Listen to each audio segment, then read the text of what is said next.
Hi everybody, it's Mel here and this is day 4's video on my diet and nutrition myth busting, and today is all about BMI.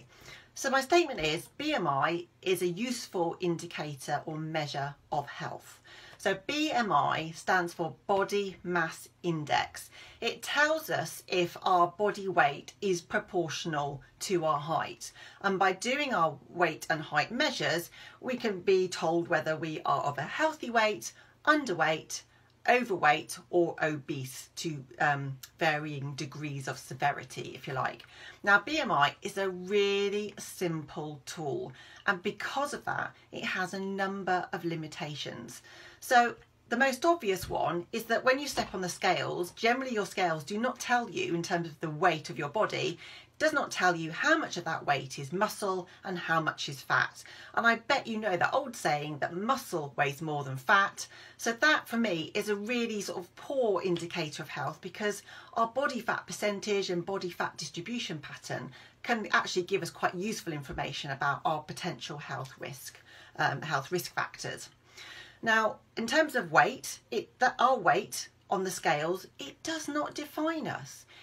Our body weight does not tell us about our lifestyle habits, about how much we drink, how much we sleep, how stressed we are, how much we exercise, and the food that we put into our bodies. It doesn't assess our nutritional status, it doesn't measure our blood glucose levels or our blood pressure. So you sort of see, actually, there's way much more to what determines our ultimate health. Now, when we look at the language that's used in the media, that doesn't help either. So we're constantly told that we're living within this obesity epidemic. We're constantly told that we need to lose weight to be healthier.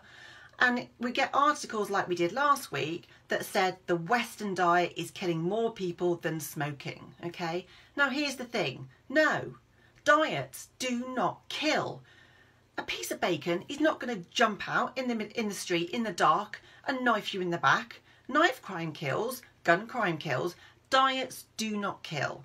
They may increase our risk of premature death, but because of the limitations of BMI, it's a really poor indicator of measuring that risk of premature death. Okay, so we are living in an era with increasing levels of people that have bigger bodies. I prefer that in terms of using the word obesity. I prefer to say people who are fatter, who are living in bigger bodies. And therefore there is a corresponding and very pervasive and strong culture of weight stigma and discrimination. Okay, now did you know that weight discrimination is more prevalent than sex or race discrimination? Okay, it's a very much under-recognised determinant of our health. And when we look at body weight, actually weight discrimination has a higher risk of poor health behaviours, poor eating habits, through judgment, through fear, through lack of access to health cares, and actually ultimately resulting in weight gain. Okay, so no, BMI isn't a useful indicator, and it's why I practice non-weight centered nutrition, because it isn't the be all and end all. So I hope that's explained something useful today. See you again soon, guys. Bye.